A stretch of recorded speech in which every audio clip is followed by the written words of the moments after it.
첫날 밤을 넘기지 못하고 비명을 지르며 도망친 신부 만세. 귀신이 나온다는 저주받은 가문에 네 번째 신부가 제 발로 걸어 들어옵니다. 시집갈 생각 있느냐?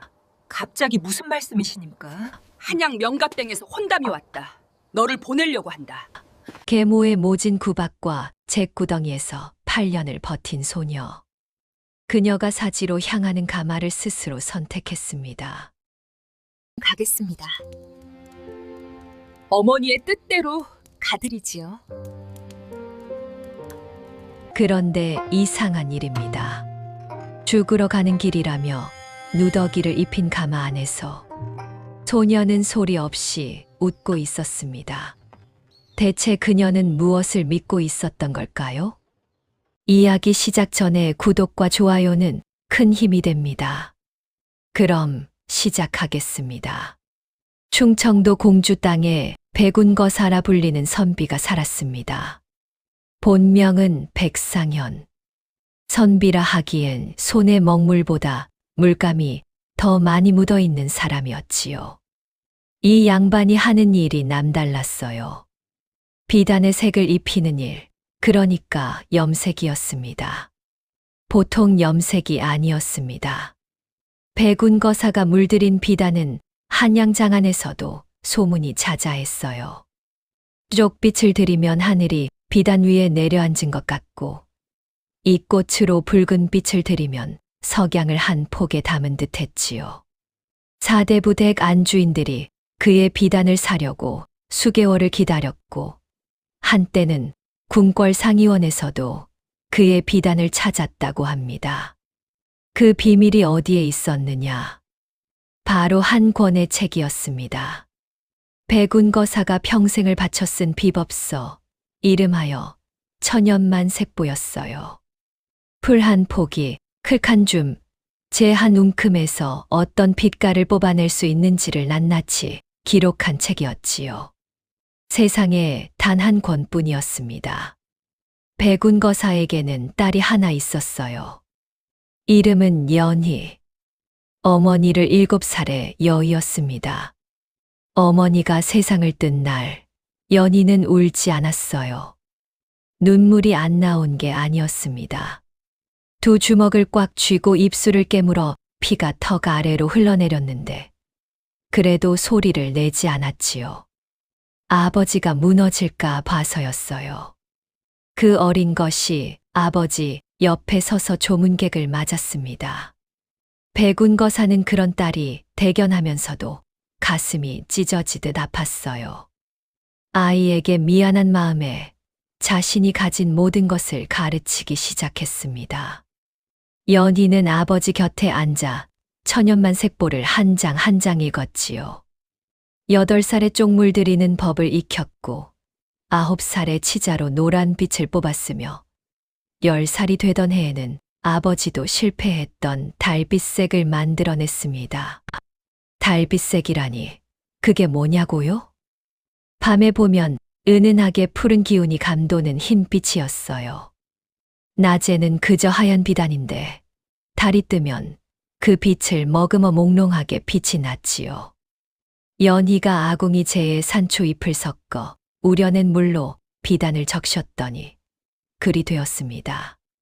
백운거사가 그 비단을 보고 한참을 말이 없었어요. 그러다 딸의 머리를 쓰다듬으며 말했지요. 연희야, 이 아비보다 내가 낫구나. 연희가 고개를 저었습니다.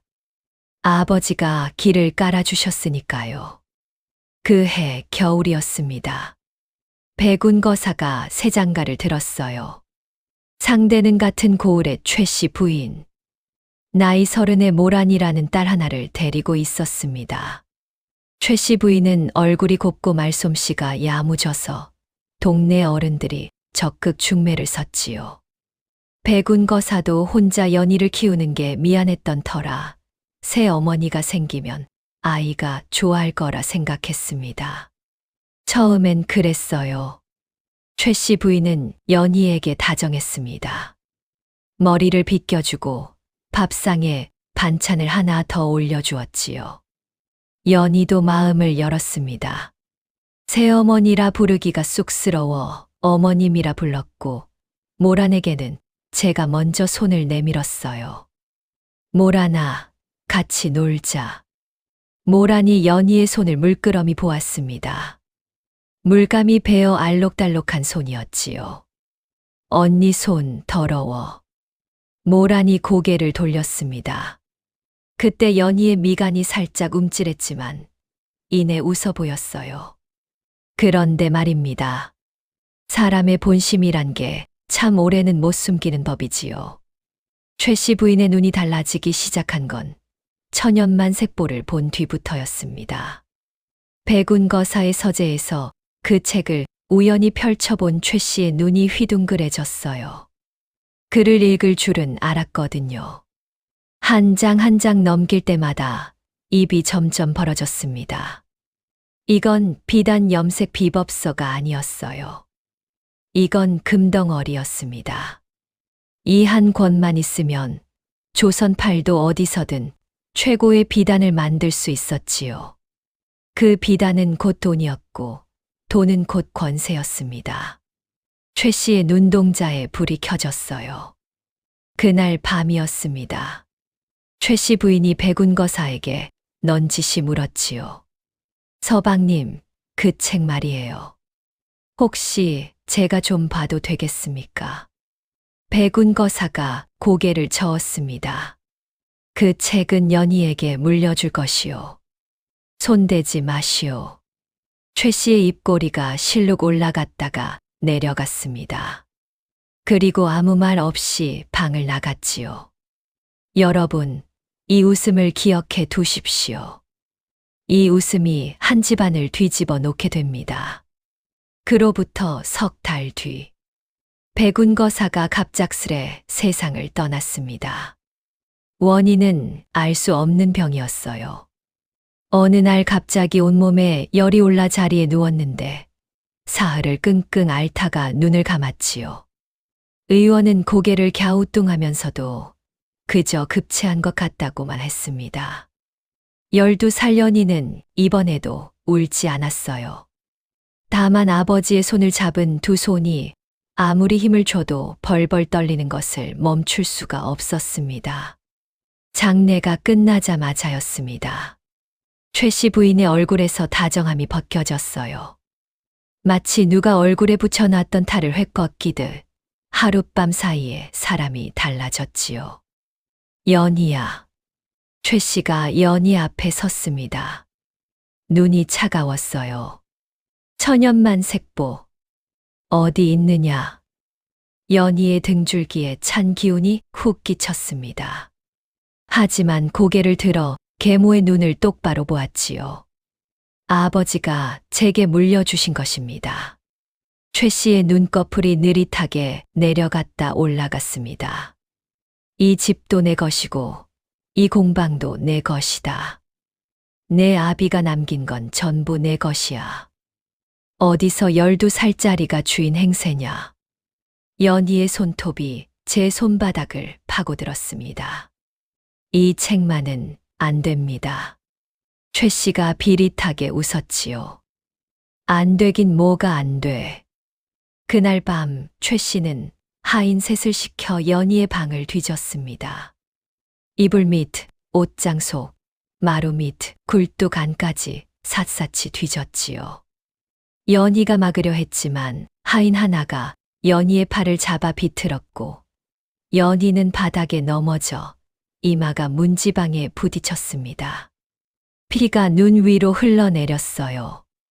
하지만 책은 나오지 않았습니다. 최 씨의 얼굴이 일그러졌지요. 어디에 숨겼느냐? 연희가 이마의 피를 손등으로 닦으며 일어섰습니다. 그리고 부엌으로 걸어갔어요. 최 씨가 뒤따랐지요. 아궁이 앞에 선 연희가 품에서 무언가를 꺼냈습니다. 천연만색보였어요. 최 씨의 눈이 커졌습니다. 손을 뻗으려는 찰나 연희가 그 책을 아궁이 불 속에 던져 넣었습니다. 안 돼. 최 씨가 소리를 질렀지만 이미 늦었어요. 불길이 종이를 핥아 올라갔고 백운거사의 평생이 담긴 비법서가 재로 변하는 데는 20번 쉴 시간도 걸리지 않았습니다. 최 씨의 몸이 부들부들 떨렸어요. 네, 내년이. 연희가 타오르는 불을 바라보며 말했습니다. 다 외웠습니다. 조용한 목소리였어요. 한 글자도 빠짐없이. 이 머릿속에 전부 있습니다. 최 씨의 얼굴이 하얗게 질렸지요. 연희의 눈동자에 아궁이 불빛이 일렁이고 있었습니다. 여러분, 12살짜리가 수백 장짜리 비법서를 통째로 외웠다는 게 믿기십니까? 백운거사가 괜히 이 아이에게 책을 물려주려 한 게 아니었어요. 연희는 한 번 본 것은 잊지 않는 아이였습니다. 아버지의 유산은 종이 위가 아니라 딸의 머릿속에 고스란히 살아 있었지요. 하지만 이것이 연희에게 독이 되었습니다. 책을 태운 것까지는 좋았어요. 그런데 최 씨 입장에서 생각해 보십시오. 비법서가 연희의 머릿속에만 있다면 연희를 어떻게 해야 하겠습니까? 죽일 수는 없었어요. 죽이면 비법이 영영 사라지니까요. 그렇다고 놓아줄 수도 없었습니다. 도망가면 그만이니까요. 최 씨가 생각해낸 답은 이것이었습니다. 가두되 부려먹어라. 다음 날 아침이었습니다. 연희는 집 뒤편에 있는 잿간으로 끌려갔어요. 잿간이 뭐냐고요? 아궁이에서 나온 재를 모아 잿물을 만드는 곳입니다. 잿물은 빨래를 삶거나 염색의 바탕물로 쓰이는데 만드는 과정이 고되기 짝이 없었어요. 뜨거운 재를 퍼 나르고 물을 붓고 걸러내고 다시 끓이고 온종일 재 먼지를 들이마시며 뜨거운 가마솥 앞에 서 있어야 했지요. 최 씨가 연희의 어깨를 잡아 잿간 안으로 밀어 넣으며 말했습니다. 여기가 내 방이다. 내가 이 집에서 먹고 자려면 매일 잿물 10동이를 만들어라. 그리고 내가 시키는 빛깔의 비단을 물들여라.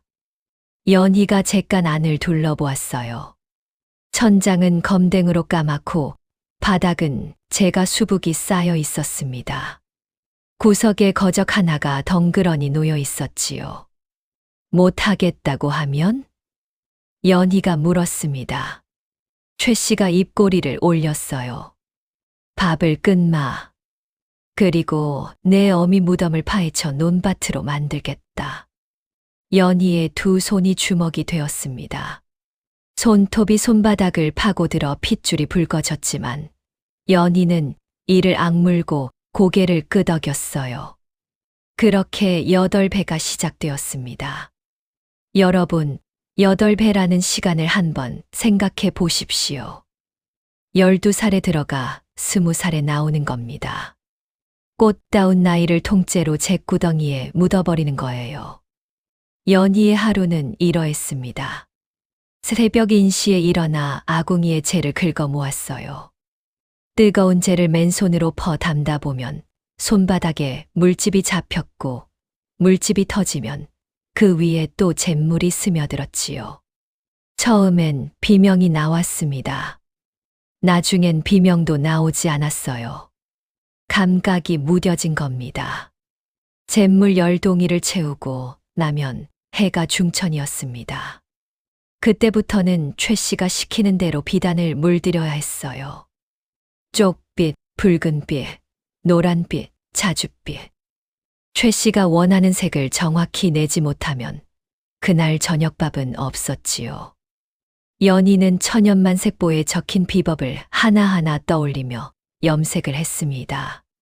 손이 갈라지고 물집이 잡히고 피가 나와도 그 손으로 비단을 적시고 말리고 또 적셨어요.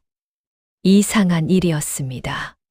거칠어진 손에서 나오는 비단은 오히려 더 곱고 더 선명했지요. 해가 지면 연희는 잿간 구석에 웅크리고 앉아 하늘을 올려다보았습니다. 잿간 지붕에는 구멍이 하나 있었는데 그 구멍으로 별이 하나 보였어요. 연희는 매일 밤 그 별을 보며 입술을 달싹였습니다.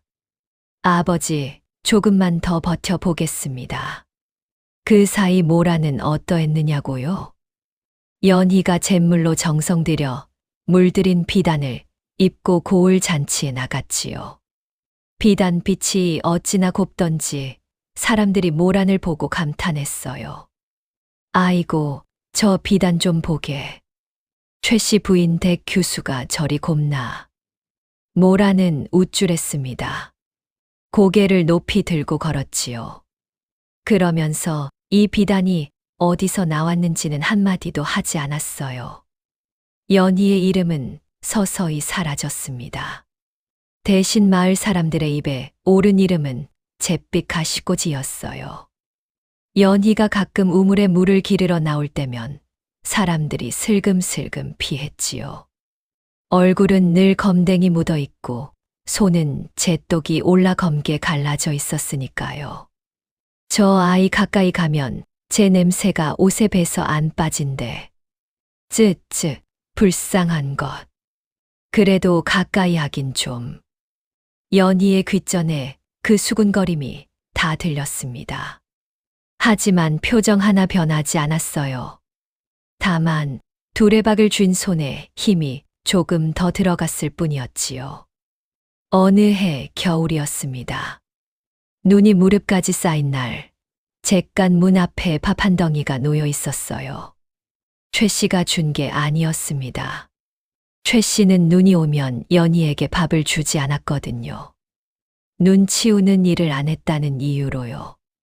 연희가 고개를 내밀어 둘러보았더니 멀리서 공방의 늙은 하인 만복이 영감이 빗짐을 지고 서 있었습니다.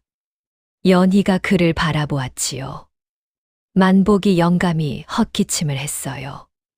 나는 모른다. 까마귀가 물어다 놓은 거겠지. 그러고는 휘적휘적 돌아갔습니다. 연희가 그 밥덩이를 두 손으로 감쌌어요. 따뜻했습니다. 손 위에서 밥의 온기가 갈라진 피부 틈으로 스며드는 게 느껴졌지요. 그때 연희의 눈에서 8배 만에 처음으로 물기가 비쳤습니다. 하지만 그것은 눈 녹은 물이라고 해두겠습니다. 연희가 그리 말했을 테니까요. 세월이 흘러 연희 나이 20살이 되던 해였습니다. 연희의 몸은 달라져 있었어요. 8배의 고된 이리뼈와 살을 단단하게 다졌지요. 얼굴은 여전히 검댕에 가려져 있었지만 그 아래 숨은 이목구비는 어머니를 닮아 단아했습니다. 다만 아무도 그걸 볼 수 없었어요. 재에 파묻혀 있었으니까요. 그리고 손. 연희의 손은 잿독으로 거칠었지만 그 손가락의 감각은 오히려 놀라울 만큼 예민해져 있었습니다. 비단의 결을 손끝으로 만지기만 해도 어떤 물이 얼마나 스며들었는지 알 수 있을 정도였지요. 최 씨는 그 사이 공방을 크게 키웠습니다. 물론 모든 비단은 연희의 손에서 나왔어요. 최 씨는 그저 연희에게 색을 지정하고 완성된 비단을 내다 팔았을 뿐이지요. 자기가 만든 것처럼요. 모란도 20살이 되었습니다. 연희가 물들인 비단을 입고 다니는 모란의 미색이 고을에 쫙 퍼졌지요. 사람들은 모란을 꽃미인이라 불렀어요. 혼담이 줄을 이었지만 최 씨는 코를 높이 세웠습니다. 내 딸은 아무나 데려갈 수 없어. 최소한 한양에 이름난 집안이어야지. 바로 그때였습니다. 한양에서 전갈 하나가 날아들었어요. 전갈을 가져온 것은 말을 탄 하인 둘이었습니다. 그 행색이 보통이 아니었어요. 비단 두루마기에 은빛 깎은 말 한 장에는 금실이 수놓아져 있었지요. 고을 사람들이 웅성거렸습니다. 한양 거상 명가 댁 사람들이래. 최 씨의 귀가 쫑긋 섰어요. 명가.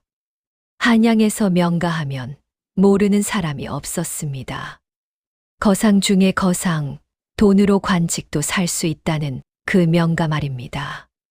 그 집안의 외아들이 혼처를 찾고 있다는 것이었지요. 최 씨가 하인들을 사랑채로 불러들여 잔치상을 차려주었습니다.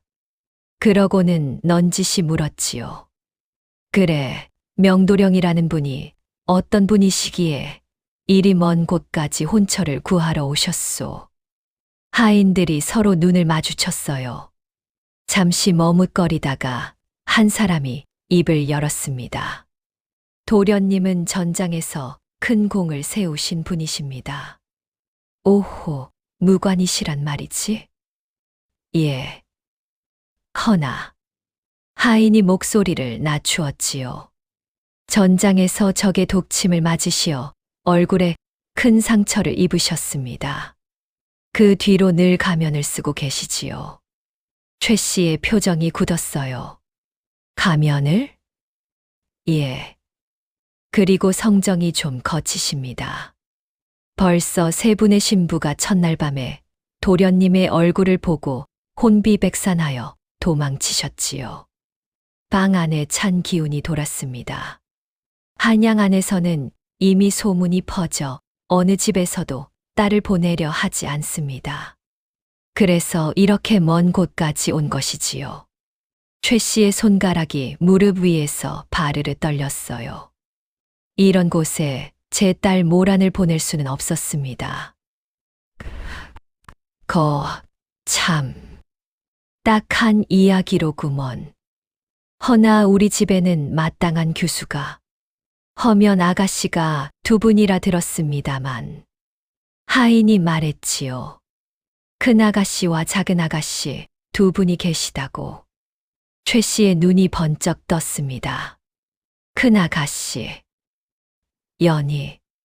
잿간에 처박혀 있는 그 계집아이. 최 씨의 머릿속에서 무언가가 번개처럼 스쳤어요. 입꼬리가 천천히 올라갔지요. 아, 큰아이 말이오? 허허, 사실은 그 아이가 제 전실 소생인데. 최 씨가 부채를 탁 접으며 웃었습니다. 마침 혼기가 꽉 찼지요. 한 번 뵈시겠소. 그날 밤이었습니다. 연희가 잿간에서 잿물 가마솥을 젓고 있는데 최 씨가 문을 벌컥 열고 들어왔어요.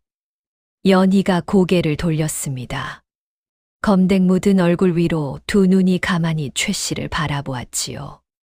최 씨가 연희를 위아래로 훑었습니다.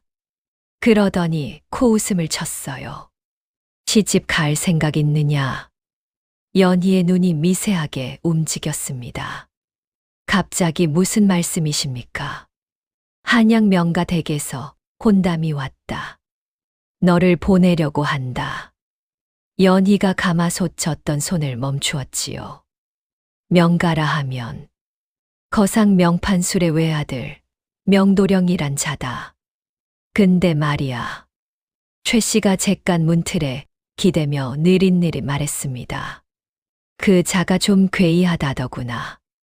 전장에서 얼굴을 다쳐 가면을 쓰고 살고 들어간 신부마다 첫날 밤을 못 넘기고 도망쳤단다.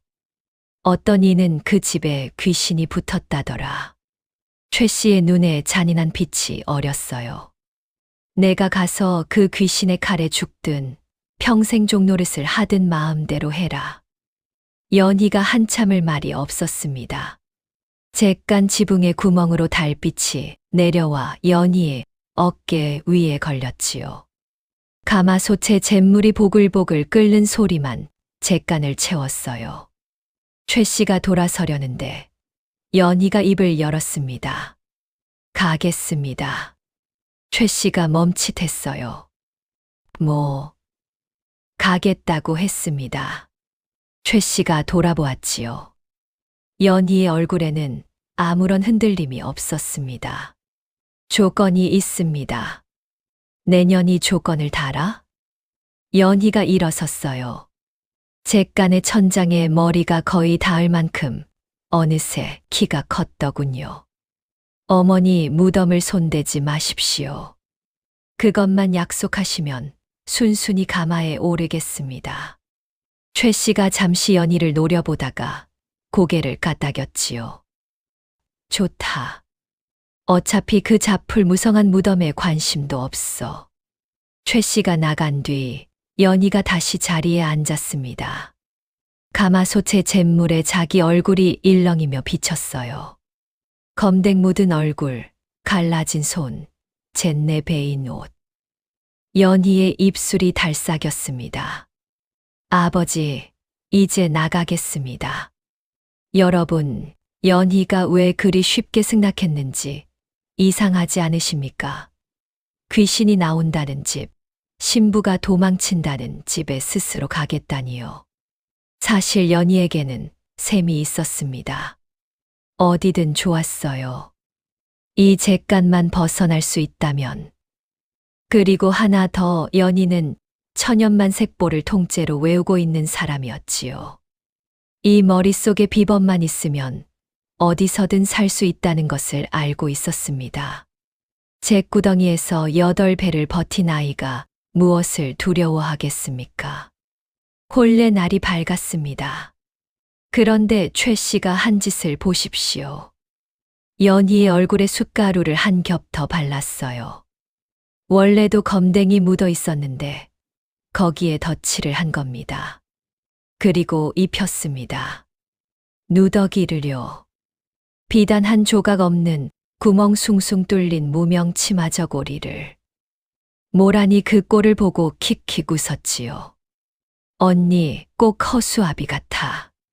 최 씨가 모란의 어깨를 감싸며 말했습니다. 저 꼴로 가면 명도령이 기겁하고 돌려보낼 게다.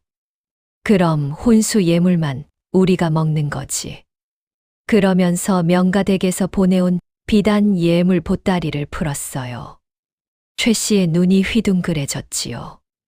이 비단 좀 봐라. 이걸 전부 모란이 혼수로 쓰겠다. 연희가 가마 앞에 섰습니다. 만복이 영감이 가마 곁에서 고개를 숙이고 서 있었어요. 눈시울이 붉었지요. 연희가 만복이 영감을 보고 고개를 살짝 숙였습니다. 영감님, 그동안 밥덩이 감사했어요. 만복이 영감의 주름진 손이 부르르 떨렸습니다. 아가씨, 몸성이 다녀오셔야. 목이 메어 말을 잊지 못했지요. 연희가 가마에 올랐습니다. 가마가 출발했어요. 최 씨와 모라는 대문 앞에 서서 가마가 사라질 때까지 지켜보았습니다. 최 씨의 입에서 중얼거림이 새어나왔지요. 그래, 가거라. 다신 돌아오지 마라. 가마 안에서 연희는 작은 보따리 하나를 무릎 위에 올려놓고 있었습니다. 최 씨 몰래 챙긴 것이었어요. 안에는 잿간에서 몰래 말려둔 약초 몇 줌과 산초잎, 그리고 손수 짠 작은 비단 조각이 들어 있었지요. 그 비단 조각은 달빛색이었습니다. 10살 때 아버지 앞에서 처음 만들었던 그 빛깔. 잿간에서 남몰래 틈틈이 짜두었던 것이었어요. 연희가 보따리를 꼭 안았습니다. 가마 밖으로 바람이 불어왔어요. 잿내 대신 풀 냄새가 났지요. 연희의 콧잔등이 시큰했지만 이를 꽉 깨물었습니다. 아직은 울 때가 아니었으니까요. 한양까지는 나흘 길이었습니다.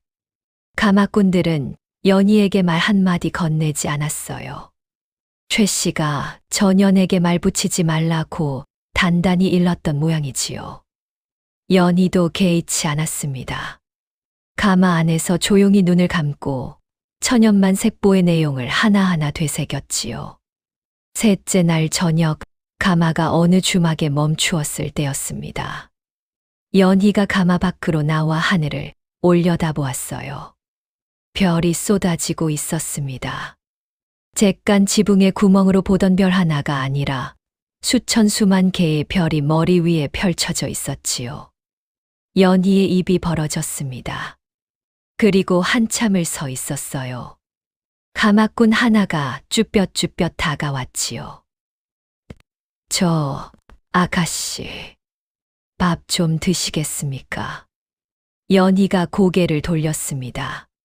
수칠 범벅인 얼굴에 두 눈만 반짝이고 있었어요. 고맙습니다. 가마꾼이 움찔했지요. 검댕 범벅의 얼굴 아래서 나오는 목소리가 뜻밖의 맑고 고왔으니까요. 나흘째 되는 날, 가마가 한양 성문을 들어섰습니다.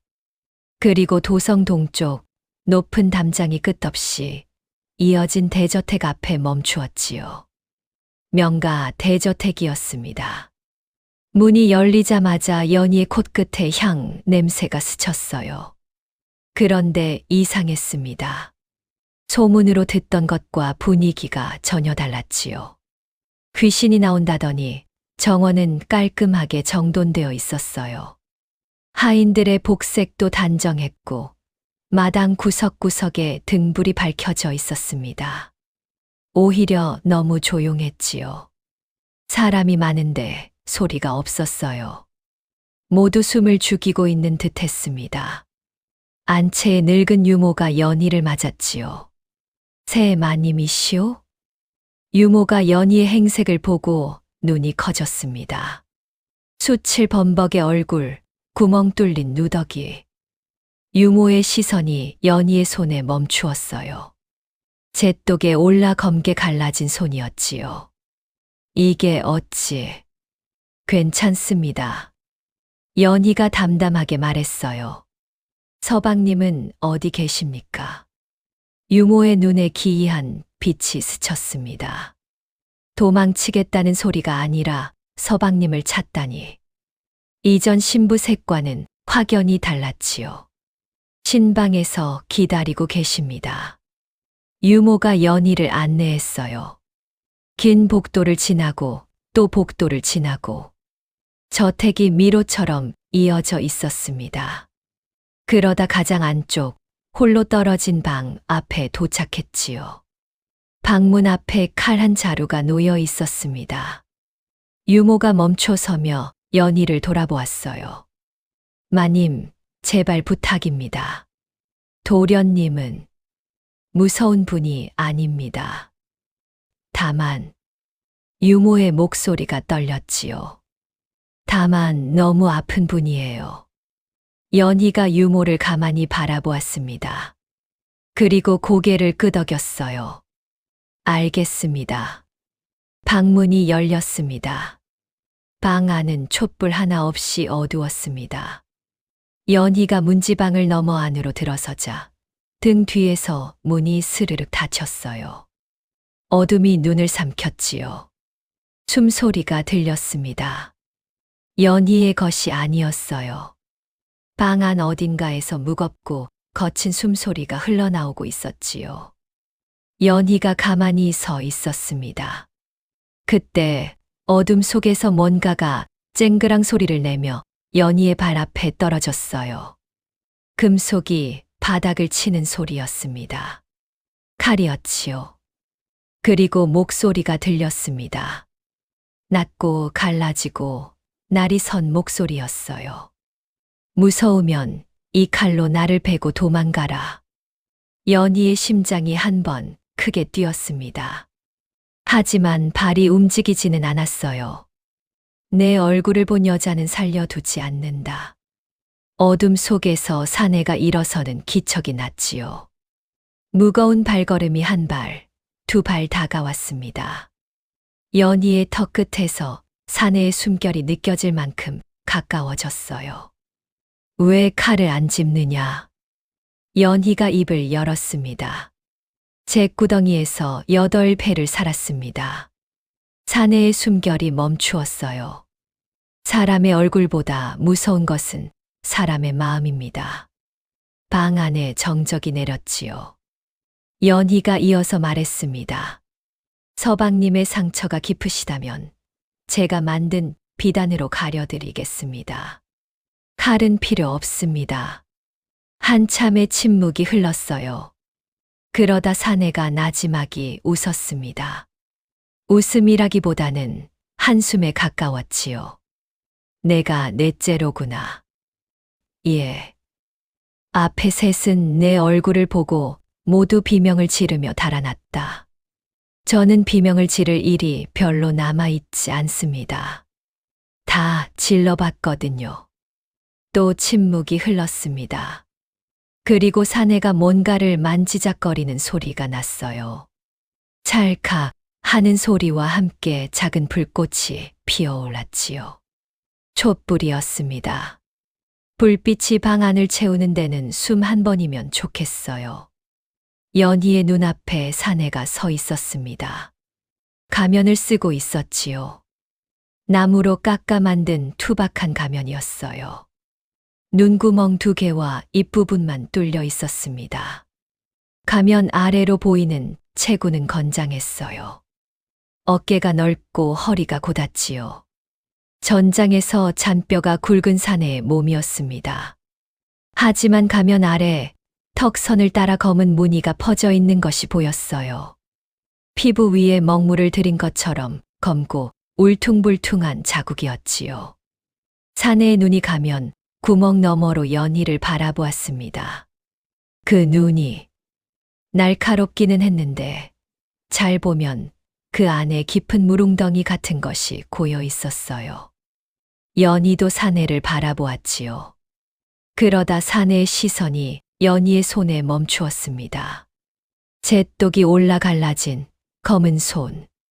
사내의 눈이 미세하게 떨렸어요. 연희가 말했습니다. 저도 숨기고 싶은 손이 있고 서방님도 숨기고 싶은 얼굴이 있으시군요. 사내가 아무 말이 없었지요. 그러면 우리 이러지요. 서로 숨기고 싶은 것은 묻지 않는 겁니다. 대신 제가 하나 해 드릴 것이 있습니다. 연희가 품에서 작은 보따리를 꺼냈어요. 잿간에서 몰래 챙겨온 그것이었지요. 보따리를 풀자 작은 비단 조각이 나왔습니다. 달빛색 비단이었어요. 촛불 아래에서도 그 비단은 은은하게 빛을 머금고 있었습니다. 사내의 눈이 가면 너머로 커졌지요. 이것이 뭐냐? 달빛 비단이라 부릅니다. 아궁이 재와 산초를 섞어 물들인 것이에요. 밤에도 은은하게 빛이 나지요. 연희가 비단을 양손으로 들어 사내에 가면 옆에 가져다 대었습니다. 이 비단으로 가면을 대신해 드리겠습니다. 나무보다는 부드러울 테니까요. 사내의 손이 천천히 올라와 비단에 닿았어요. 손가락이 비단의 결을 따라 미끄러지더니 멈추었습니다.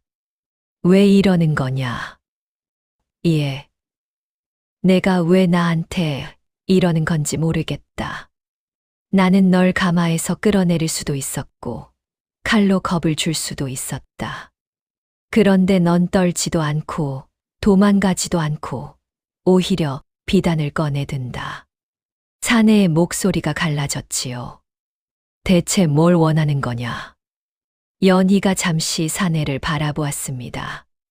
잿구덩이에서 8배를 살면 하나 깨닫는 것이 있습니다. 뭔데? 사람은 모양이 아니라 온기라는 것이요. 방 안에 바람이 한 줄기 들어와 촛불이 흔들렸어요. 산에 가면 너머 눈이 한 번 깜빡였습니다. 연희가 자리에 앉으며 말했지요. 오늘은 이만 주무십시오. 내일부터 제가 이 비단을 더 짜겠습니다. 사내가 한참을 서 있다가 아무 말 없이 돌아서서 방구석에 누웠습니다. 연희는 반대쪽 구석에 앉아 등을 기댔지요. 첫날 밤은 그렇게 지나갔어요. 칼은 주인을 찾지 못한 채 바닥에 차갑게 놓여 있었습니다. 여러분, 여기서 명도령이란 사내의 이야기를 좀 해 드려야겠습니다. 명도령의 본명은 명준하. 한양 거상 명판술의 외아들이었어요. 어릴 때부터 무예의 재주가 있어 16에 무과에 올랐고 20에 이미 변방의 별장으로 이름을 날렸지요. 그런데 3년 전 북쪽 변방에서 반역 세력을 토벌하다가 적의 독침을 맞았습니다. 보통 독침이 아니었어요. 흑사진이라 불리는 독이었지요. 이 독에 맞으면 피부가 서서히 검게 변하면서 갈라지고 온몸에 통증이 퍼집니다. 얼굴부터 시작해서 목, 가슴, 팔다리로 번지는데 어떤 의원도 치료법을 몰랐어요. 명준하의 얼굴은 반년 만에 시커멓게 변했습니다. 거울을 볼 수 없었지요. 물에 비친 제 얼굴을 보고 구역질이 나왔으니까요. 사람들이 자기를 보는 시선이 달라지는 것을 느꼈습니다. 동정, 혐오, 공포. 그 모든 것이 섞인 눈빛을 견디다 못해 가면을 쓰기 시작했어요. 아버지 명판술은 아들의 병을 고치기 위해 전 재산의 반을 쏟아부었지만 소용이 없었습니다. 그러다 혼인을 시키면 운이 바뀔 거라는 점쟁이의 말에 매달려 신부를 들이기 시작한 것이지요. 첫째 신부는 첫날 밤에 명준하가 가면을 벗는 것을 몰래 엿보다가 비명을 지르며 담을 넘었습니다. 둘째는 식을 올리기도 전에 소문을 듣고 도망갔지요. 셋째는 들어오기는 했으나 명준하의 손이 자기 손에 닿자 그 검은 피부의 촉감에 경기를 일으키며 쓰러졌어요. 명준하의 가슴에 칼이 꽂히는 것 같았습니다. 세 번째 신부가 실려 나가는 뒷모습을 보며 명준하는 생각했지요. 나는 사람이 아니다. 그 뒤로 명준하는 방에 틀어박혀 아무도 만나지 않았습니다. 밥을 들이면 숟가락으로 몇 번 뜨다 말았고 밤마다 칼을 갈았어요. 무엇을 베려는 건지 유오만이 알고 있었지요. 명준하가 베려는 것은 적이 아니라 자기 자신이었습니다. 그 상태에서 넷째 신부가 온 것이었어요. 수칠 범벅의 얼굴, 제똑 오른손, 누더기 차림의 여인. 명준하는 속으로 비웃었습니다. 아버지가 또 무슨 수를 쓴 건가? 이번엔 대체 어디서 끌어온 거냐? 그런데 이 여인이 칼을 짚지 않았습니다. 그것도 모자라 비단을 꺼내 들었지요. 다음 날 아침이었습니다. 연희가 눈을 뜨니 명준하는 이미 방에 없었어요. 대신 상 위에 밥상이 놓여 있었지요. 흰 쌀밥에 된장국, 나물 3가지, 생선 1토막. 연희의 눈이 커졌습니다. 8배 만에 보는 제대로 된 밥상이었어요. 연희의 손이 떨렸습니다. 숟가락을 집으려는데 손가락이 말을 듣지 않았지요. 잿물의 절은 손이 숟가락을 쥐는 법을 잊어버린 것처럼요. 겨우 숟가락을 쥐고 밥을 한술 떴습니다. 입안에서 따뜻한 기운이 퍼지자 연희의 코끝이 시큰해졌어요. 하지만 연희는 밥 3술을 뜨고 숟가락을 내려놓았습니다. 오래 굶은 사람이 갑자기 많이 먹으면 탈이 나는 것을 알고 있었지요. 이것도 천연만색보에서 배운 것이었어요. 약초 다루는 법을 익히다 보니 몸의 이치도 자연히 알게 된 겁니다. 연희가 밥상을 물리고 마당으로 나갔습니다. 대저택의 뒤뜰에 작은 빈 방이 하나 있었어요.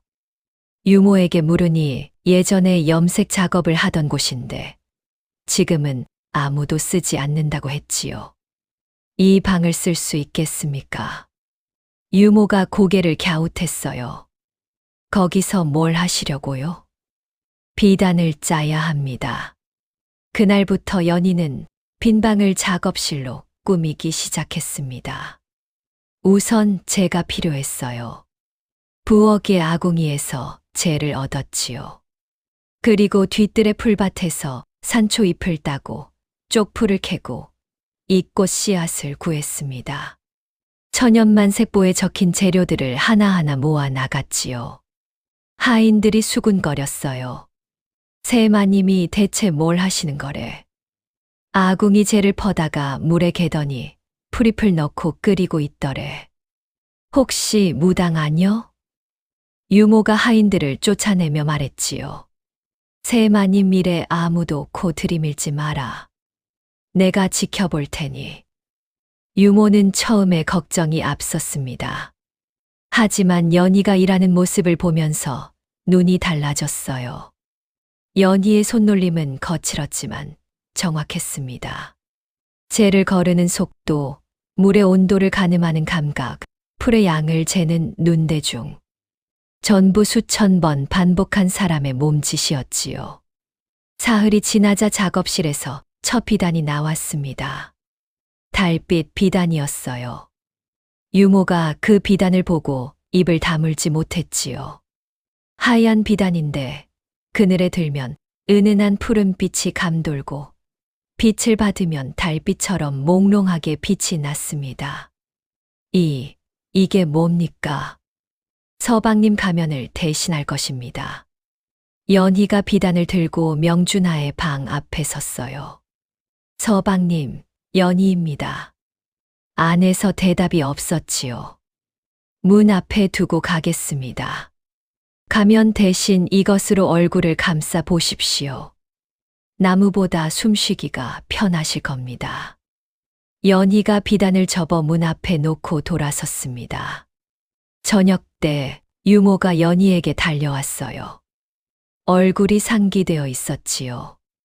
마님, 도련님이. 왜요? 무슨 일이에요? 가면을 벗으셨어요.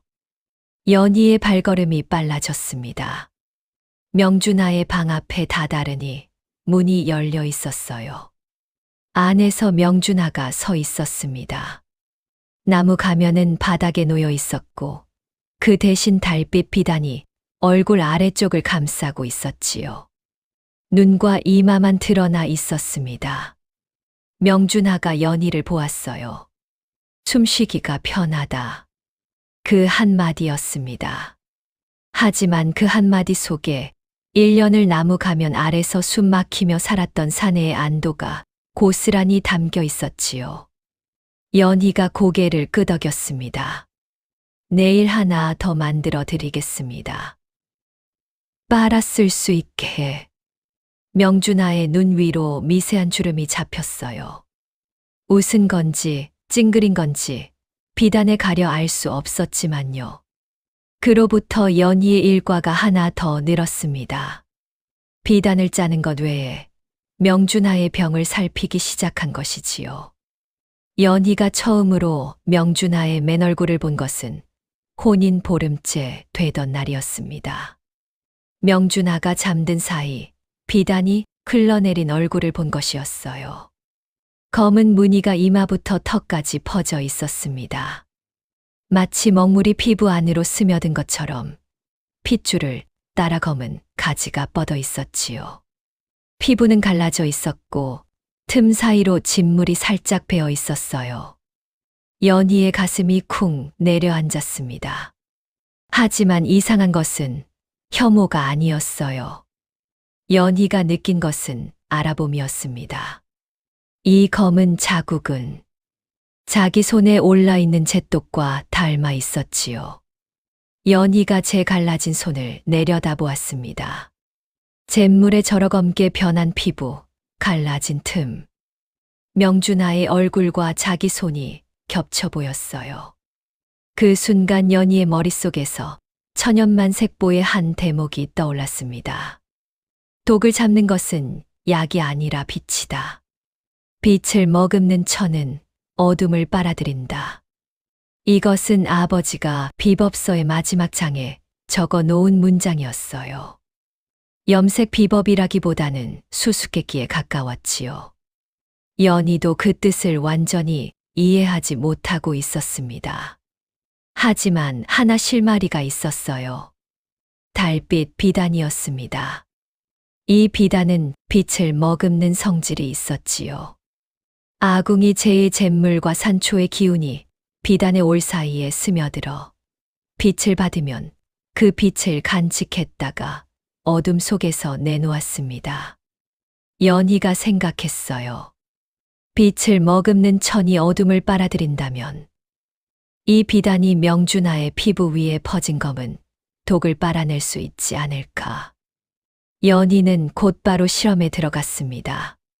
우선 비단의 잿물 배합을 달리했어요. 보통 달빛 비단에 쓰는 잿물보다 산초의 비율을 높이고 거기에 감초 뿌리와 쑥 잎의 우린 물을 섞었지요. 천연만색보에 적힌 약초 배합법을 응용한 것이었습니다. 새로 만든 비단을 명준하의 목에 살짝 대어 보았어요. 다음 날 아침 비단을 떼어 내자 비단 한쪽에 옅은 검은 얼룩이 배어 있었습니다. 연희의 심장이 쿵쿵 뛰었지요. 되는 거다. 이 비단이 독을 빨아들이고 있었어요. 하지만 양은 아주 적었습니다. 콩알만 한 얼룩 하나가 전부였지요. 온몸에 퍼진 독을 빼내려면 얼마나 걸릴지 가늠할 수 없었습니다. 연희가 이를 악물었어요. 상관없다. 8배를 잿구덩이에서 버텼다. 3년이든 5년이든 해보는 거다. 연희는 명준하에게 말하지 않았습니다. 치료를 하고 있다는 것을요. 그저 매일 새 비단을 갈아주면서 이게 더 편하실 겁니다 라고만 했지요. 명준하도 묻지 않았어요. 하지만 명준하는 느끼고 있었습니다. 한 달쯤 지나자 목 주위의 통증이 줄어들었어요. 2달이 지나자 턱 아래의 검은 무늬가 옅어졌습니다. 명준하가 거울에 비친 제 얼굴을 들여다보았지요. 손이 떨렸어요. 검은 가지 같던 핏줄 무늬가 확실히 옅어져 있었습니다. 명준하가 연희를 찾아갔어요. 연희는 작업실에서 비단을 짜고 있었습니다. 잿물 가마솥 앞에 쪼그리고 앉아 비단을 적시다 말리다를 반복하고 있었지요. 갈라진 손에서 피가 조금 배어 있었어요. 뭘 하고 있는 거냐? 연희가 고개를 들었습니다. 비단 짜고 있습니다. 그 비단이 보통 비단이 아니라는 건 안다. 연희가 잠시 멈추었지요. 명준하가 연희 앞에 무릎을 꿇고 앉았습니다. 건장한 사내가 작은 여인 앞에 무릎을 꿇으니 작업실이 갑자기 좁아진 것 같았어요. 내 목에 독이 줄고 있다. 내가 하는 짓이지. 연희가 고개를 돌렸어요. 그런 게 아니라. 거짓말하지 마라. 명준하의 목소리가 단호했지만 떨리고 있었습니다. 3년을 의원 100명이 달라붙어도 꿈쩍 않던 독이 줄고 있어. 내 비단이 아니면 뭐란 말이냐. 연희가 한참을 망설이다가 입을 열었지요. 아버지가 남기신 비법서에 적혀 있었습니다. 빛을 머금는 천은 어둠을 빨아들인다고요. 그게 무슨 뜻이냐? 솔직히 저도 다는 모릅니다. 다만 이 비단이 서방님 피부 위의 독을 조금씩 빨아내고 있는 건 확실해요. 비단의 검은 얼룩이 남거든요. 연희가 사용한 비단 조각을 꺼내 보여주었습니다. 하였던 비단에 시커먼 얼룩이 번져 있었지요. 명준하가 그 비단을 오래 들여다보았어요. 이걸 매일 하고 있었느냐? 예. 너도 잿물에 손이 상하면서. 연희가 제 손을 내려다보았습니다. 갈라진 손등이 눈에 들어왔지요. 이 손은 8배 전에 이미 상했습니다. 더 상할 것도 없어요. 명준하의 2 손이 천천히 올라왔습니다. 그 큰 손이 연희의 갈라진 손을 감쌌어요. 연희의 어깨가 움찔했습니다. 다치지 마라. 명준하가 말했지요. 내 손이 망가지는 건 싫다. 연희의 코끝이 시큰해졌어요. 하지만 울지 않았습니다. 대신 입꼬리를 살짝 올렸지요. 걱정 마십시오. 이 손은 질깁니다. 여러분, 이 2 사람의 이야기를 듣고 계시면 마음이 어떠십니까? 잿독에 물든 손과 독침에 물든 얼굴. 세상이 흉하다 손가락질한 2 사람이 서로의 상처를 어루만지고 있었지요. 이 둘 사이의 사랑이 언제부터 싹 텄느냐고요? 그건 저도 정확히 모르겠습니다. 다만 작은 장면들이 있었어요. 명준아가 밥상을 연희 방으로 들이기 시작했지요. 처음엔 말없이 상을 놓고 나갔는데 어느 날부터 맞은편에 앉아 같이 먹었습니다. 서로 말은 많지 않았어요. 다만 밥 먹는 소리와 숟가락 부딪히는 소리가 방을 채웠지요. 연희가 비단을 짜다 지쳐 작업실 바닥에서 잠이 들면 명준아가 와서 이불을 덮어 주었습니다. 연희가 깨어보면 어깨 위에 겹이불이 올려져 있었지요. 비 오는 날이면 명준아가 작업실 처마 밑에 서서 빗소리를 듣고 있었어요. 연희가 왜 서 계시느냐고 물으면 명준아가 대답했지요. 빗소리가 좋아서. 거짓말인 거 다 알았습니다. 작업실 지붕이 새서 비 오면 연희가 젖을까봐 기와를 살피러 온 것이었지요. 연희도 변했어요. 처음에는 명준아의 비단을 갈아주며 눈도 마주치지 않았는데 어느 날부터 비단을 감싸줄 때 손가락이 명준아의 턱선을 따라 살짝 머물렀습니다.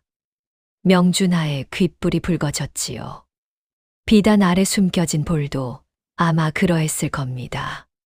계절이 바뀌고 또 바뀌었어요. 1년이 지나자 명준아의 얼굴에서 검은 무늬가 눈에 띄게 옅어졌습니다. 2년이 지나자 목과 가슴의 독이 거의 빠졌지요. 피부가 갈라져 있던 자리에 새살이 돋기 시작했어요. 3년째 되던 해봄이었습니다. 연희가 작업실에서 비단을 짜고 있는데 명준아가 들어왔어요. 얼굴에 비단이 없었습니다. 연희가 고개를 들었지요. 명준아의 얼굴이 거기 있었습니다. 검은 무늬는 거의 사라져 있었어요. 턱선 아래에 옅은 자국이 남아 있었지만 그것마저도 그림자처럼 흐릿했지요. 드러난 얼굴은 여러분 어떻게 표현해야 할까요? 눈매가 깊고 코가 곧고 입이 단단한 보는 사람의 시선을 잡아끄는 얼굴이었습니다. 연희의 손에서 비단이 스르륵 미끄러졌어요. 명준아가 연희 앞에 섰습니다. 내 덕이다. 연희가 고개를 저었지요. 아버지 덕입니다. 아니. 명준아가 연희의 손을 잡았어요. 너다. 이 손이다. 명준아가 연희의 갈라진 손등에 제 이마를 가만히 대었습니다. 연희의 눈시울이 벌겋게 달아올랐어요. 잿간에서도 매를 맞을 때도 밥을 굶을 때도 울지 않았던 연희였습니다. 그런데 이 사내의 이마가 제 손등에 닿는 그 온기에 무언가가 무너졌지요. 연희의 눈에서 물기가 흘러내렸습니다. 소리 없이 뺨을 타고 턱 끝에서 뚝 떨어졌어요. 명준아가 올려다보았지요. 울지 마라. 연희가 손등으로 눈물을 닦았습니다. 잿독 오른 거친 손등으로요. 안 우는데요. 울고 있으면서. 이건 잿물이 눈에 들어가서 그래요. 명준아의 입꼬리가 올라갔습니다. 비단 없이도 드러난 그 얼굴에 3년 만에 처음으로 웃음이 떠올랐지요. 여러분, 이 이야기가 여기서 끝나면 좋겠지만요. 아직 갚아야 할 빚이 남아 있었습니다. 명준아의 얼굴이 치유된 것과 때를 같이하여 한양에서 큰 소식이 들려왔습니다. 명준아가 관찰사로 임명된 것이었어요. 전장에서의 공을 뒤늦게 인정받은 데다 아버지 명판술의 재력과 인맥이 더해진 결과였지요. 명준아는 충청도 관찰사로 부임하게 되었습니다. 충청도, 연희의 고향이 있는 곳이었어요. 연희가 이 소식을 들었을 때 짜고 있던 비단 위에 잿물 한 방울이 떨어졌습니다. 손이 미세하게 떨렸지요. 명준아가 연희를 보며 말했어요. 내 고향이지. 예. 그 잿간도 거기 있지. 연희가 고개를 끄덕였습니다. 가고 싶으냐? 연희가 한참을 말이 없었어요. 그러다 고개를 들었지요. 가야 합니다. 명준하의 눈이 가늘어졌어요. 그 눈 속에 칼날 같은 것이 번쩍였지요. 알았다. 그 사이 충청도 공주 땅에서는 어떤 일이 벌어지고 있었느냐고요? 최 씨와 모란의 형편이 말이 아니었습니다. 연희가 떠난 뒤 최 씨는 공방을 혼자 운영했어요. 하지만 문제가 있었지요. 최 씨는 비법을 몰랐습니다. 연희가 만들어 놓은 잿물과 염료가 바닥나자 직접 해보았지만 색이 고르지 않았어요. 쪽빛을 들이면 얼룩이 졌고 붉은 빛을 들이면 거무튀튀해졌지요. 비단을 사갔던 손님들이 하나둘 돌아서기 시작했습니다. 최 씨 댁 비단이 예전 같지 않아. 색이 얼마 못 가서 빠지더래. 손님이 끊기자 돈이 끊겼어요. 돈이 끊기자 빚이 불었습니다. 빚이 불자 빚쟁이들이 몰려왔지요. 최 씨가 이를 갈았어요. 그년이 비법을 머릿속에 넣고 가버렸으니 모란은 모란대로 형편이 기울었습니다. 비단옷이 떨어지자 꽃미인이라 불러주던 사람들이 씨가 말랐지요. 혼담도 끊어졌어요. 모란이 울상을 지으며 어머니에게 매달렸습니다. 어머니, 어쩌면 좋아요. 입을 옷도 없어요. 닥쳐. 내가 알아서 할 테니. 최 씨가 발악을 하며 이것저것 궁리를 했지만 염색 기술 없이 공방을 살릴 수는 없었습니다. 그때 이상한 일이 생겼어요. 어느 날 공방 문 앞에 염료 한 단지가 놓여 있었던 겁니다. 본에는 이의 이름은 없었지요. 최 씨가 단지를 열어보았더니 질 좋은 쪽빛 염료였습니다. 이게 웬 떡이야? 최 씨가 반색하며 그 염료로 비단을 물들였어요. 색이 곱게 나왔지요. 그 뒤로 매달 한 번씩 익명의 누군가가 염료를 보내주었습니다. 최 씨는 그 염료로 공방을 간신히 유지할 수 있었어요. 아이고, 하늘이 돕나 보다. 최 씨는 좋아라 하며 그 염료로 비단을 만들어 팔았습니다. 그런데 손님이 늘어나자 욕심이 또 고개를 들었지요. 이 비단을 왕실에 납품하면 큰 돈을 벌 수 있을 텐데. 최 씨가 가진 수를 써서 왕실 상의원에 비단을 납품했어요. 상의원의 관리가 비단을 살펴보더니 고개를 끄덕였지요. 색이 곱구려. 앞으로 매달 보내시오. 최 씨의 코가 하늘을 찔렀습니다. 보셨습니까? 내 솜씨가 어디 가겠어요?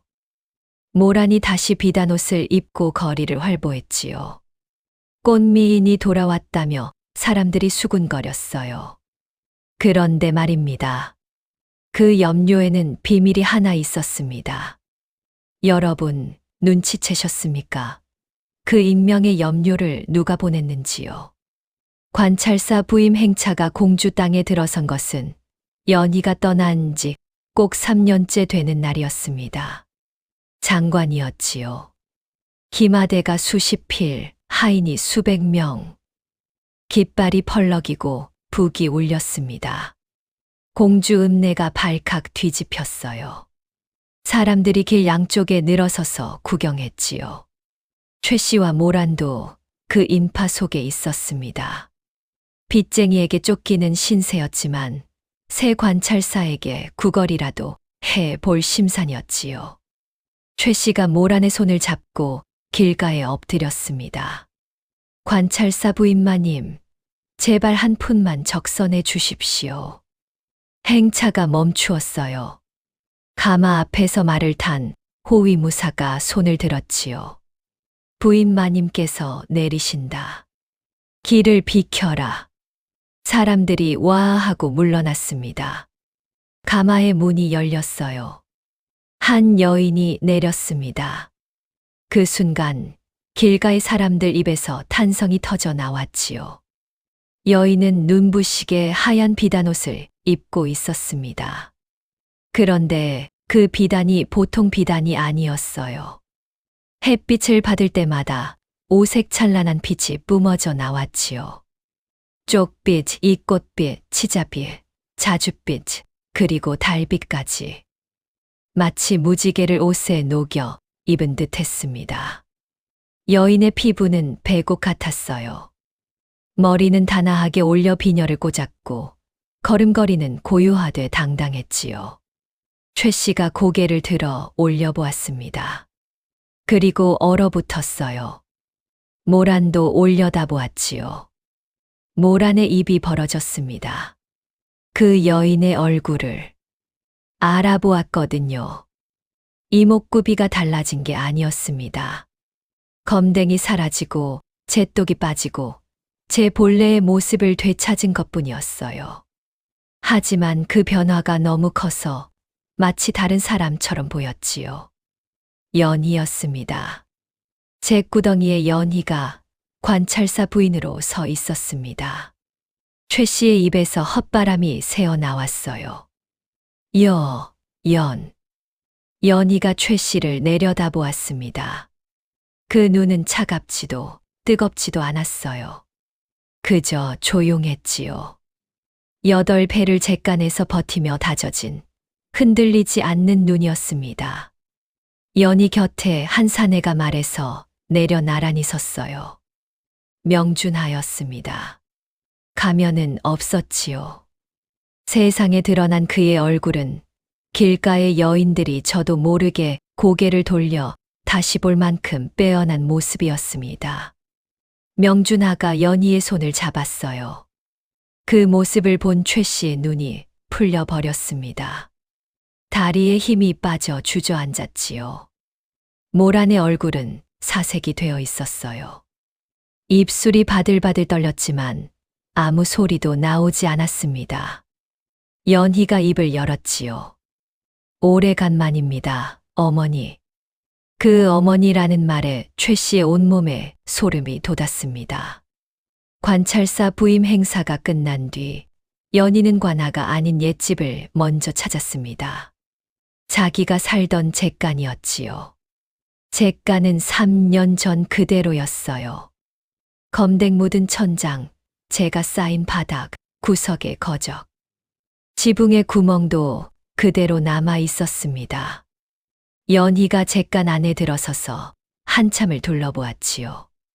명준하가 뒤에서 지켜보고 있었어요. 연희가 잿간 바닥에 쪼그리고 앉았습니다. 거적 위에 손을 올렸지요. 이 거적 위에서 8배를 잤었습니다. 겨울이면 이가 딱딱 부딪히고 여름이면 제 먼지에 숨이 막혔던 곳이었어요. 연희의 손끝이 미세하게 떨렸습니다. 명준하가 아무 말 없이 연희 곁에 앉았어요. 어깨가 닿았지요. 그것으로 충분했습니다. 한참 뒤 연희가 일어서며 말했어요. 이제 됐습니다. 눈이 맑았지요. 그날 저녁 최 씨와 모란이 관아로 불려왔습니다. 최 씨의 다리가 후들거렸어요. 관아 마루 위에 앉은 연희와 명준하를 올려다보는 최 씨의 얼굴에 땀이 줄줄 흘렀지요. 살려다오. 연희야. 최 씨가 마루 아래에 납작 엎드렸습니다. 내가 잘못했다. 제발 한 번만 봐다오. 모란도 옆에서 울먹이며 매달렸지요. 언니 잘못했어. 제발. 연희가 최 씨를 가만히 내려다보았습니다. 그리고 입을 열었어요. 어머니, 제가 보낸 잿물은 잘 받으셨습니까? 최 씨의 울음이 뚝 멈추었습니다. 잿물이라니? 지난 1년간 공방에 익명으로 염료를 보내준 사람이 누군지 궁금하지 않으셨습니까? 최 씨의 얼굴이 하얗게 질렸지요. 그게 예. 제가 보냈습니다. 최 씨의 눈이 휘둥그레졌어요. 도와준 거였냐는 표정이었지요. 혹시 연희가 용서해 주려는 건가 하는 기대가 눈에 어렸습니다. 하지만 연희의 다음 말에 그 기대는 산산이 부서졌어요. 그런데 그 염료에는 하나 빠진 게 있습니다. 빠진 것? 마지막 공정을 거치지 않은 염료였어요. 비단에 들이면 당장은 빛깔이 곱게 나오지요. 하지만 물에 닿으면 색이 변합니다. 최 씨의 입이 벌어졌습니다. 검게 변해요. 시커멓게. 최 씨의 온몸에서 피가 빠져나가는 것 같았지요. 그러면 내가 왕실에 납품한 비단이. 예. 연희가 고개를 끄덕였습니다. 어머니가 상의원에 납품한 비단은 물에 닿는 순간 검게 변하는 비단이었습니다. 상의원에서는 이미 알아챘지요. 최 씨의 머릿속이 하얘졌어요. 왕실에 납품한 비단이 불량이라면, 그것도 검게 변하는 비단이라면, 이것은 단순한 사기가 아니었습니다. 왕실을 기만한 죄, 왕실 모독이었어요. 아니야. 나는 몰랐어. 그 염료가 그런 건 줄 몰랐다고. 최 씨가 발악했습니다. 연희가 조용히 말했지요. 어머니, 저도 몰랐습니다. 뭘? 8살 때 어머니가 되실 줄 몰랐고, 12살 때 제 깐에 갇힐 줄 몰랐고, 20살 때 죽으라고 가마에 실릴 줄 몰랐습니다. 최 씨의 입이 달싹거렸지만 아무 말도 나오지 않았어요. 사람이 모르는 게 많지요. 연희의 목소리는 떨리지 않았습니다. 명준하가 입을 열었어요. 왕실 모독죄로 재산을 몰수하고 공방을 폐한다. 최 씨가 비명을 질렀지요. 안 돼. 공방이 없으면 우리가 어떻게 살아? 명준하가 차갑게 내려다보았습니다. 내 부인을 잿구덩이에 버린 죄, 이제 내가 그 잿구덩이에서 평생을 살며 갚아야 할 것이다. 최 씨의 눈에서 눈물이 쏟아졌어요. 하지만 그 눈물에 진심이 담겨 있었는지는 아무도 몰랐습니다. 모란이 연희에게 기어왔지요. 언니, 나는 아무것도 안 했어. 나는 어머니가 시킨 대로 한 것뿐이야. 연희가 모란을 보았습니다. 모란아. 응. 내가 입던 비단 누가 짰는지 아느냐. 모란의 입이 닫혔어요. 알면서 몰랐지. 그게 더 나쁜 거다. 모란의 고개가 떨어졌습니다. 여러분, 여기서 하나 말씀드려야 할 것이 있습니다. 연희가 가짜 염료를 보낸 것. 이것이 처음부터 복수를 위한 계획이었느냐고요? 반은 맞고 반은 틀립니다. 연희가 처음 염료를 보낸 것은 사실 공방을 살리기 위해서였어요. 아버지가 평생을 바쳐 일군 공방이 무너지는 것을 두고 볼 수가 없었지요. 비록 최 씨에게 빼앗긴 공방이었지만 그 안에 아버지의 숨결이 남아 있었으니까요. 처음 보낸 염료는 진짜 좋은 염료였습니다. 하지만 최 씨가 그 염료로 왕실에 납품한다는 소식을 들었을 때 연희의 마음 속에서 무언가가 고개를 들었지요. 최 씨는 변하지 않았습니다. 여전히 남의 것을 제 것인 양 내세우고 있었어요. 아버지의 기술을 훔쳐쓰고 연희의 피땀을 자기 이름으로 파는 짓을 또 하고 있었던 겁니다. 연희가 마지막으로 보낸 염료에서 한 공정을 빼놓은 것은 그래서였습니다. 물에 닿으면 검게 변하는 비단. 연희의 잿구덩이 산처럼 검게요. 이것이 정의였느냐, 복수였느냐. 그건 듣는 여러분이 판단하실 몫이겠지요. 하지만 이야기는 여기서 한 번 더 뒤집힙니다. 최 씨의 재산이 몰수되고 공방이 폐해진 뒤 최 씨가 관아에 다시 끌려왔어요. 이번에는 다른 죄목이었습니다. 명준하의 부하가 조사한 결과 3년 전 백운거사의 죽음에 의문점이 발견된 것이지요.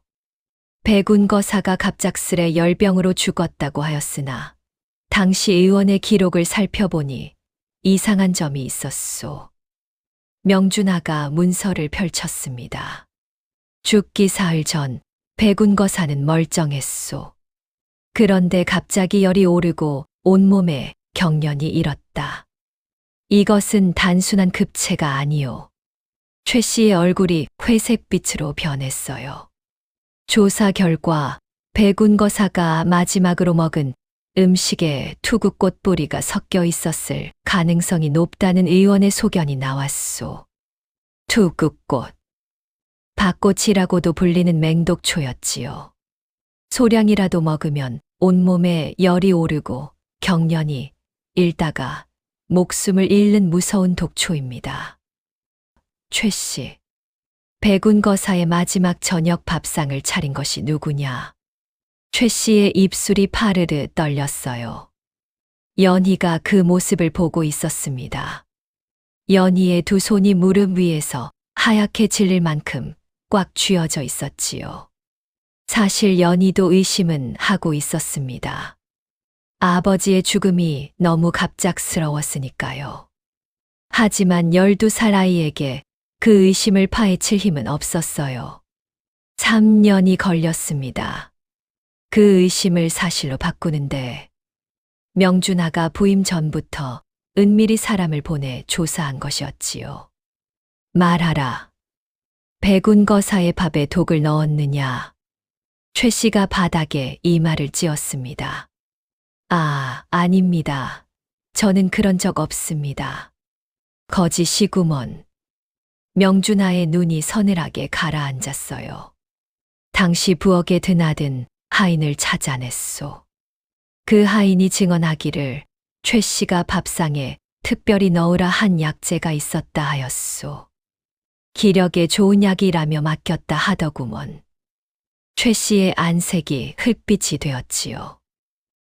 그건 정말 약이었어요. 독이 아니라. 그 약의 뿌리를 의원에게 보여주었더니 투구꽃이었소. 최 씨의 몸이 옆으로 쓰러졌습니다. 연희의 눈에서 물기가 차올랐어요. 하지만 흘러내리지는 않았습니다.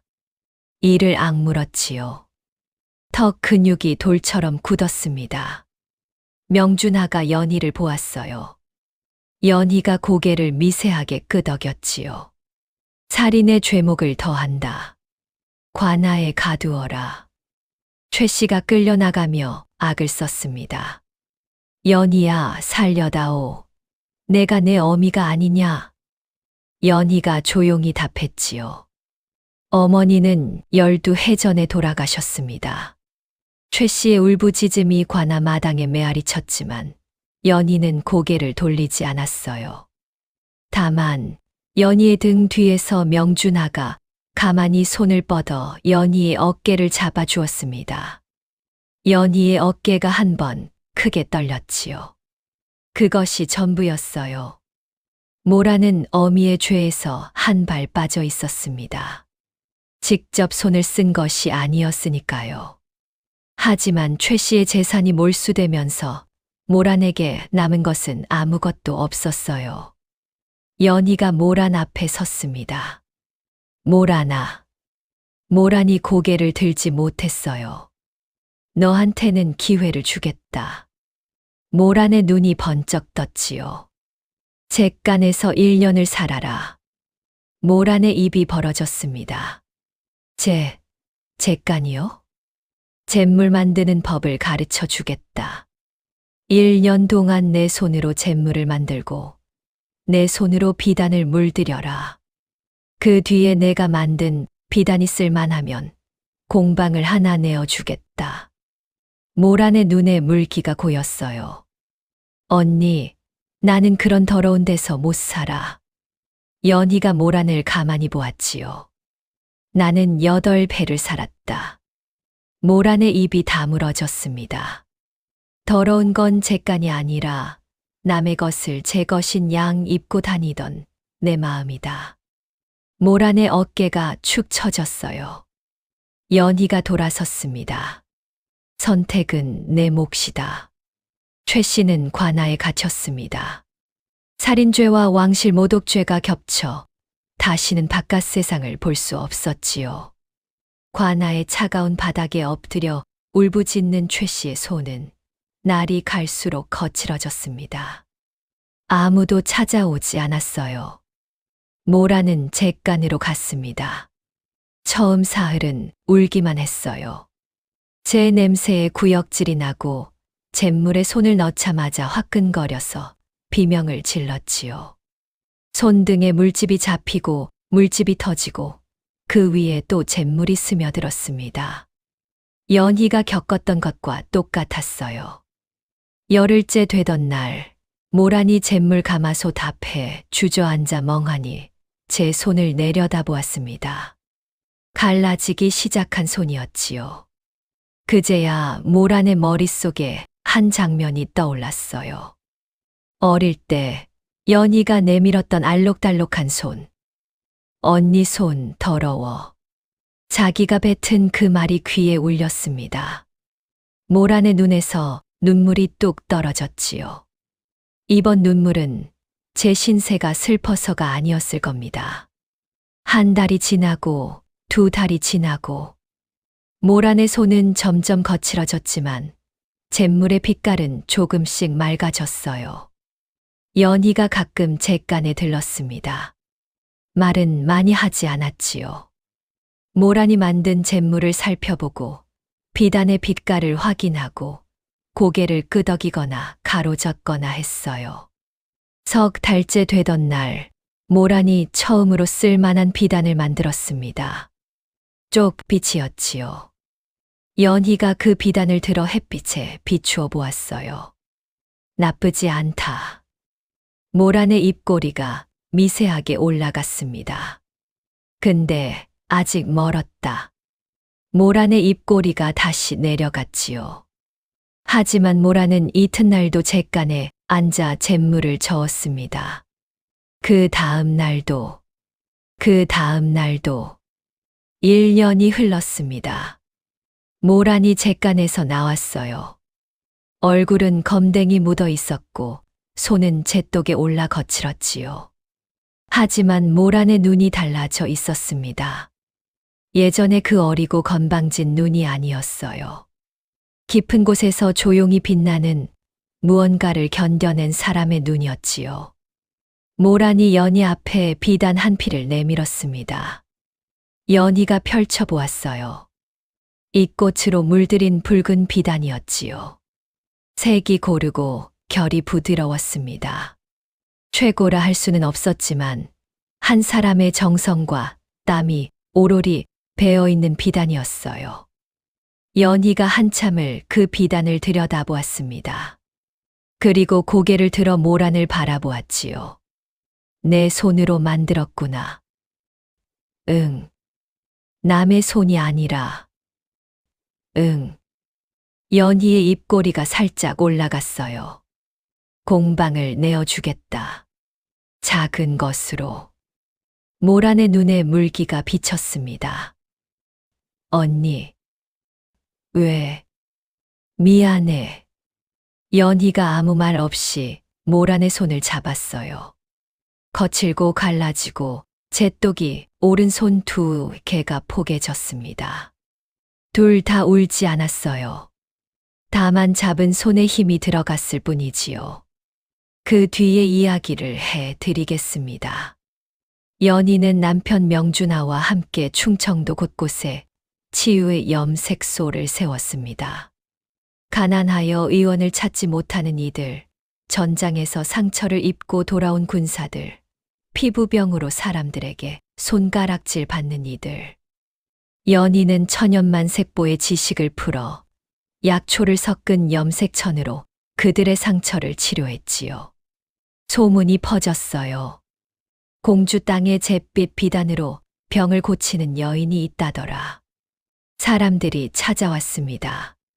처음에는 몇 명이었다가 수십 명, 수백 명으로 늘어났지요. 연희는 찾아오는 이들을 한 명도 돌려보내지 않았어요. 갈라진 손으로 비단을 짜고 약초를 우리고 천을 감싸 주었습니다. 사람들이 물었지요. 부인마님, 어째서 이리 고된 일을 손수하십니까? 연희가 웃었습니다. 이 손이 원래 이런 일 하던 손이거든요. 명준하는 연희 곁에서 묵묵히 행정을 돌보았어요. 관찰사의 위엄으로 불의를 바로잡고 저녁이면 연희의 작업실 처마 밑에 서서 빗소리를 들었지요. 빗소리가 좋아서가 아니라 지붕이 새는지 살피려고요. 여전히 거짓말은 못하는 사내였습니다. 세월이 더 흘렀어요. 연희의 이름 앞에 붙는 별명이 바뀌었습니다. 잿빛 가시꽃이 아니라 달빛 부인으로요. 연희가 걷는 길마다 달빛 비단이 은은하게 빛났고 그 빛이 닿는 곳마다 아픈 이들의 상처가 아물었지요. 어느 맑은 밤이었습니다. 연희가 작업실 마당에 나와 하늘을 올려다보았어요. 별이 쏟아지고 있었습니다. 잿간 지붕의 구멍으로 보던 별 하나가 아니라 끝없이 펼쳐진 별들이었지요. 명준아가 곁에 와 섰어요. 뭘 보고 있느냐? 별이요. 잿간에서도 봤다며. 그땐 하나밖에 안 보였어요. 연희가 명준아를 보았습니다. 지금은 전부 보입니다. 명준아가 연희의 손을 잡았어요. 여전히 거칠고 잿독의 흔적이 남아있는 손이었지요. 하지만 그 손에서 명준아는 세상에서 가장 고운 비단보다 따뜻한 온기를 느꼈습니다. 연희가 눈을 감았어요. 바람이 불었습니다. 잿내 대신 풀 냄새가, 약초 냄새가, 비단의 은은한 빛 냄새가 실려왔지요. 이것이 잿빛 가시꽃 연희의 이야기입니다. 여러분, 오늘 옛날 이야기가 마음에 드셨습니까? 자, 오늘 이야기는 여기까지입니다. 들어주셔서 고맙습니다.